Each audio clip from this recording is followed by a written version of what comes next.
Jagex has just had Runelite remove the plugins Visual Sounds and Watchdog Alerts.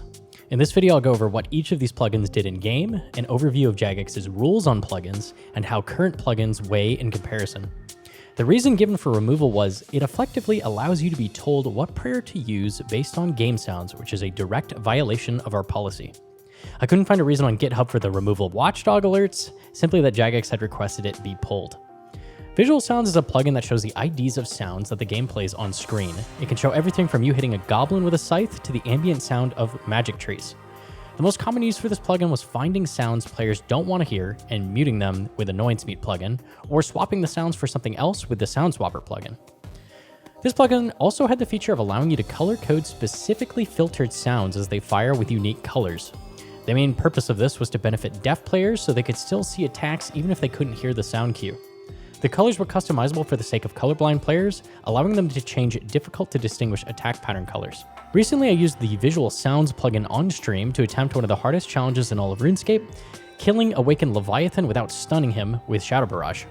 Leviathan's attacks ramp up constantly throughout the fight, getting faster and faster. These attacks ramp to the point they are so fast, the engine cannot fire them any faster at 1 tick per attack orb. The attacks need the prayer active, the exact same tick they are fired, to block them. We call this 0 tick because it effectively gives less than a tick to react to the prayers. I filtered the sound for each of the Leviathan's attacks, each of which has a unique sound cue, and placed the ID box directly over my prayers to give me the least eye movement from attack to my prayers. I also swapped each of his sound cues for their equivalent offensive prayer with Sound Swapper to give clear indication of what prayers were firing. After roughly 10 hours of attempts and 16 hours of total practice, I managed to get his health down to 44%.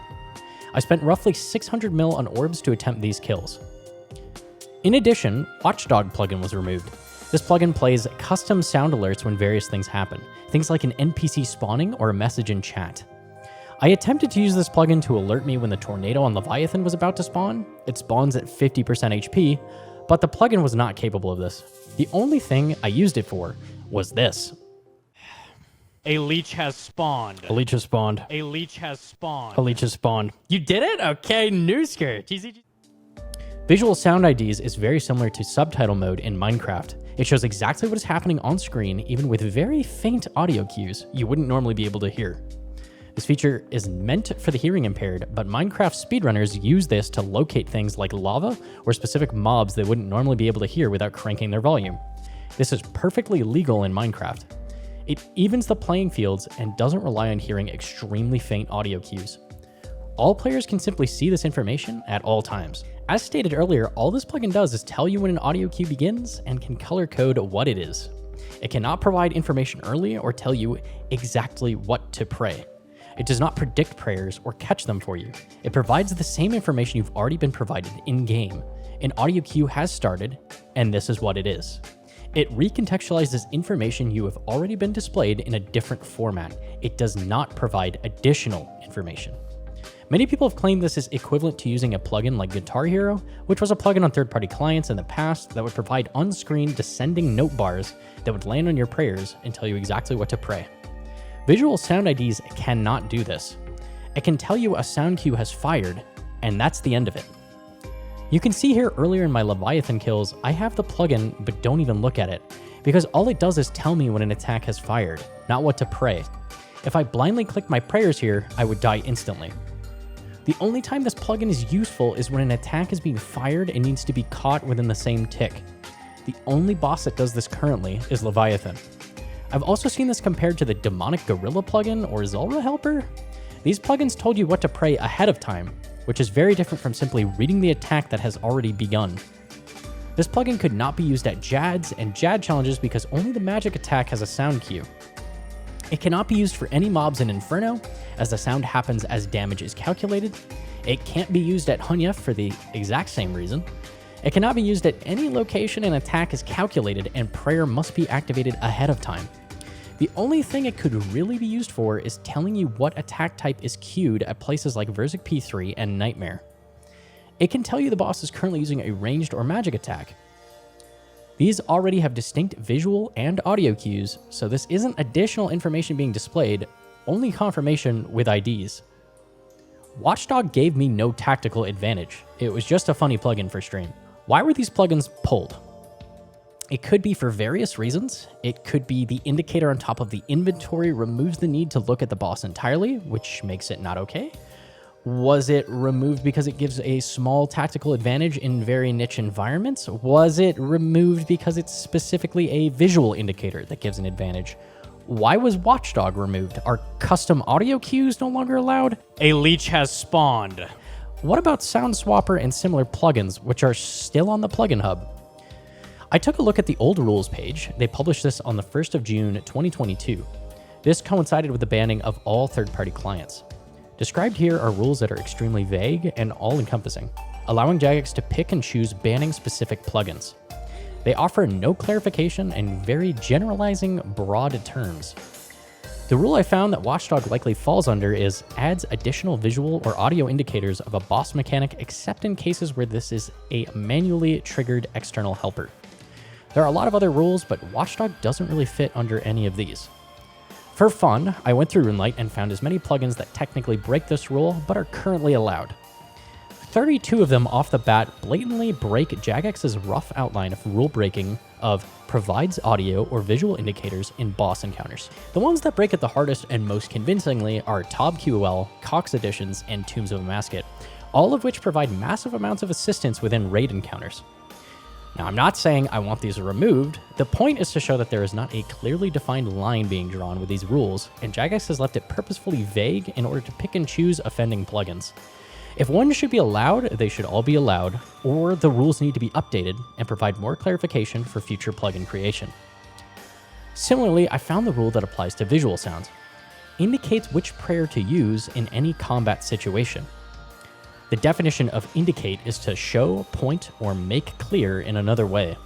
Jagex's rulebook is so vague and broad that there is no show or clear. What counts as indicating something? If indicating a sound cue is indicating what to pray, are the visual metronome custom square plugins on the screen indicating what prayer to use? Same thing with audio metronome. This indicates what to pray on a given tick if you count it.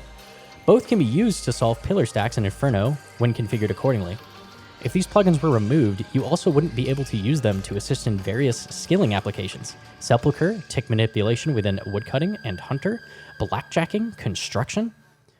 TobQOL can change the shape of Soditseg's prayer orbs to the shape of blob attacks from Inferno, which are much larger and have clearer color indications. These provide much clearer visual graphics for what to pray and what the attacks are. You could argue under this rule that this is in violation. Cox Editions can replace Olm's prayer orbs with Warden P2 special attacks, making them much more obvious and giving them a shape instead of only color distinction. Cox Vanguards also adds color indications of their attack style and reset thresholds for each Vanguard. These also could be argued as rule breakers. A common complaint with Desert Treasure 2's of Ardorvis's Awaken version has no clear indication of his mage and range prayer head attacks, as they are both blue and extremely close to the same shape. If a plugin were to come out in the future that recolored Awakened Vardorvis's attacks to be green and blue instead of both blue, would this also be in violation? What is and isn't allowed? Many of the other rules seem archaic and outdated as well. One example being, makes it easier to target 3D entities with a spell by removing some options. This seems clearly targeted at casting Barrage at other players. For some reason, removing the option to cast Barrage on players outside of the wilderness is specifically against the rules. I don't understand what skill is added having this remain in the game outside of frustration and annoyance, but it is definitely a strange one.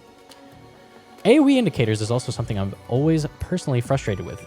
I have my classic skull AoE marked in ground markers outside of TOA showing the area of Warden P2 AoE attack that hits in a 7x7 grid that is indicated by a single, small shadow that is obscured by thralls, the boss, and even inside the obelisk itself. There's many other annoying examples of area of effect attacks being poorly indicated: Lizardman Shaman blobs, Olm's crystal bombs and falling crystals, Vasa projectile rock attacks, grotesque guardian rocks. All of these have AoE attacks that are visually a 1x1 indicator for a 3x3 or greater grid of tiles. These should have better indicators in general, but allowing Runelite to customize these visuals until more dev time can be allocated seems more than fair. Removing plugins because of a rare niche use case that I happened to find and removing the use of said plugin for the entire community, including those with disabilities like lack of hearing and colorblindness, is wrong. Regardless of my opinion or stance on plugins and their place in the game, preventing people from using accessibility features without carefully considering the ramifications of that decision is incredibly short-sighted and impulsive. Punishing the entire community because of the lack of clean lines drawn in the rules is not only frustrating, it's simply unfair to everyone. In the future, Jagex should review and clearly define what is acceptable or not with plugin developers and players. It shouldn't be a guessing game. Plugins should not be cherry-picked based on whims and vague explanations, favoritism, but on a solid foundation of guidelines. That's it for the video. Leave a like if you liked it and or subscribe. Thanks, guys.